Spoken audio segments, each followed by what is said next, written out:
સુરતમાંથી નકલી પનીરનો જથ્થો ઝડપાયો છે। પુણા વિસ્તારમાં નકલી પનીરને ઝડપી પાડવામાં આવ્યું। 315 કિલો નકલી પનીરનો જથ્થો જપ્ત કરાયો છે। કૃષ્ણાનગર પાસે મકાનમાંથી આ નકલી પનીર મળી આવ્યું છે। પનીરના જથ્થા સાથે એક વ્યક્તિને પણ ઝડપી પાડવામાં આવ્યો છે।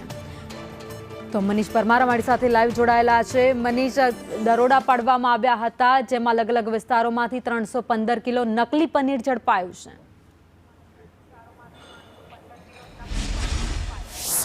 जी भावी बात करिए तो सूरत शहर में एक बाद एक नकली मरवानो सिलसिलो यथावत है। त्यारे हवे खाद्य वस्तु पर नकली मरी आवी छे। त्यारे मोटा प्रमाण में 315 किलो पनीरनो जट्टो मरी आव्यो छे।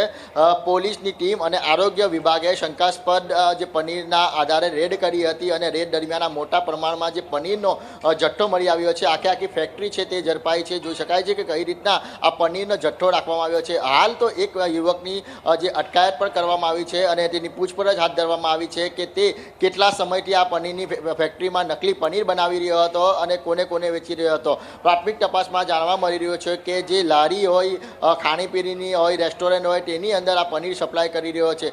हाल तमाम मामले अत्यारे आरोग्य विभाग अने जे पोलीस छे ते तपास हाथ धरी छे। परंतु सूरत शहेरमां एक बाद एक नकली मळे छे। त्यारे हवे फरीथी पनीर मळता अनेक सवालो उठी रह्या छे। कारण के ज्यारे खाद्य वस्तु नकली बनती होय छे त्यारे अनेक सवालो उठता होय छे। कारण के आवा जे लोको छे ते 9 जीवा रूपिया कमावा माटे लोकोना जीव साथे चेड़ा करता होय छे। भाविनी आभार माहिती માટે।